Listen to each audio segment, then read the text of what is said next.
వందే మాతరం గీతంపై కేంద్ర హోంశాఖ కొత్త గైడ్ లైన్స్ విడుదల చేసింది. వందే మాతరం గీతంలోని మొదటి 6 చరణాలు తప్పనిసరిగా పాడాలని ఆదేశించింది.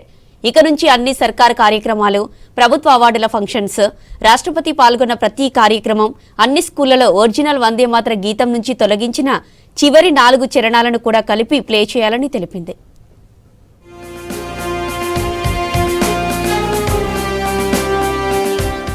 వందే మాతరం గీతంపై కేంద్ర హోంశాఖ కొత్త గైడ్ లైన్స్ రిలీజ్ చేసింది. వందే మాతరం గీతంలోని మొదటి 6 చరణాలు తప్పనిసరిగా పాడాలని ఆదేశించింది. అన్ని ప్రభుత్వ కార్యక్రమాలు, పాఠశాలల్లో ఇక నుంచి జాతీయ గీతం జనగణమన కంటే ముందుగా జాతీయ గేయం వందే మాతరం ఆలపించాలని కేంద్రం స్పష్టం చేసింది. దీనిపై కేంద్ర హోం మంత్రిత్వ శాఖ కొత్త నిబంధనలను అమల్లోకి తీసుకొచ్చింది. వందే మాతరం ఆలపిస్తున్న సమయంలో అందరూ లేచి నిలబడాలని ఉత్తర్వుల్లో తెలిపింది. అంతేకాకుండా అన్ని పౌర పురస్కారాలు ఇచ్చే సమయంలో రాష్ట్రపతి హాజరయ్యే అన్ని కార్యక్రమాల్లోనూ వందే మాతరం ఆలపించాలని తెలిపింది. అయితే సినిమా హాళ్లలో వందే మాతరం ప్రదర్శించవలసిన అవసరం లేదని నిబంధనలో వివరించింది.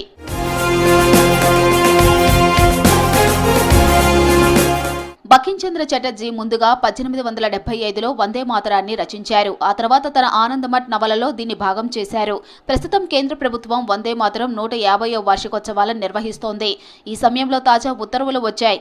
అందులో 6 చరణాలను పాడాలని కేంద్రం తెలిపింది. కేంద్ర హోంశాఖ రిలీజ్ చేసిన ఆర్డర్ ప్రకారం వందే మాతరం గీతాన్ని 3 నిమిషాల 10 సెకన్లలో ఆలపించాలి.